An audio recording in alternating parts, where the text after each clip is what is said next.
We all know that what we eat is important.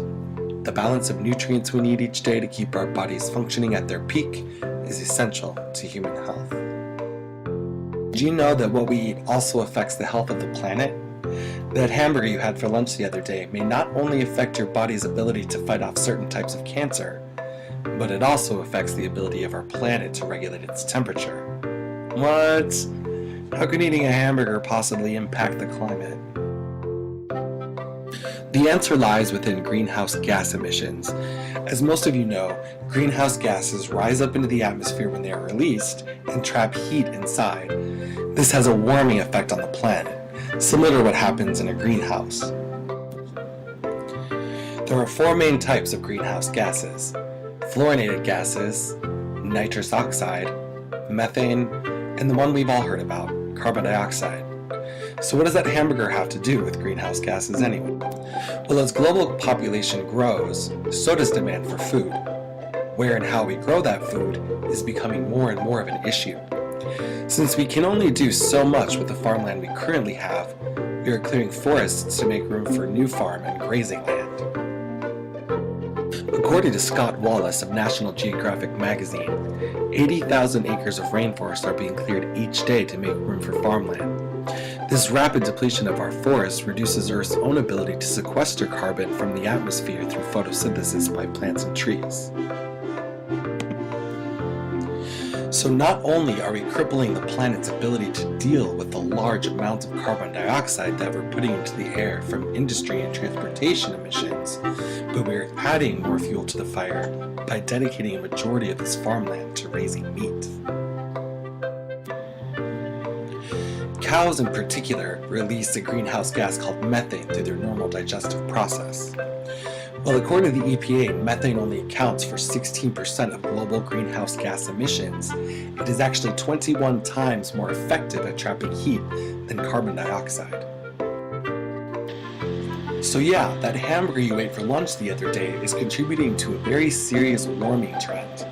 And when you consider that there are 1.5 billion cows currently on the planet, that equates to more greenhouse gas emissions than from all the world's planes, trains, and automobiles combined, according to the EPA. And you thought driving a hybrid was making a big difference. Well, as it turns out, reducing your meat intake is one of the single largest steps you can take to reducing your carbon footprint. Now, I'm not saying that everyone needs to stop eating meat completely, but according to researchers Raffaelli and Marinova, if everyone reduced their meat consumption by as little as 25%, there would be a 12% reduction in global greenhouse gas emissions. Ironically, this 12% reduction in global greenhouse gas emissions was actually a target goal that was agreed upon by attending nations of the 2009 Copenhagen Climate Conference. But the conference ended without a plan to hit that goal. So why isn't reducing meat consumption something we regularly hear about as a means of reducing climate change? Politics. The politics of agriculture are incredibly complex, and how would you like it if the government stepped in and declared a meatless Monday mandate? That's why it's up to us. That's right, us. We the people. We hold the power to make a huge impact on the future of our planet. A planet that we are leaving behind for our kids and our grandkids. So what's 25% anyway? Well, for most of us, it's eliminating meat from only 4 meals per week. So make that pasta dish without chicken the next time you prepare it. Go for vegetables on your pizza the next time you order delivery. Taco Tuesday can be just as delicious with beans and potatoes in place of beef.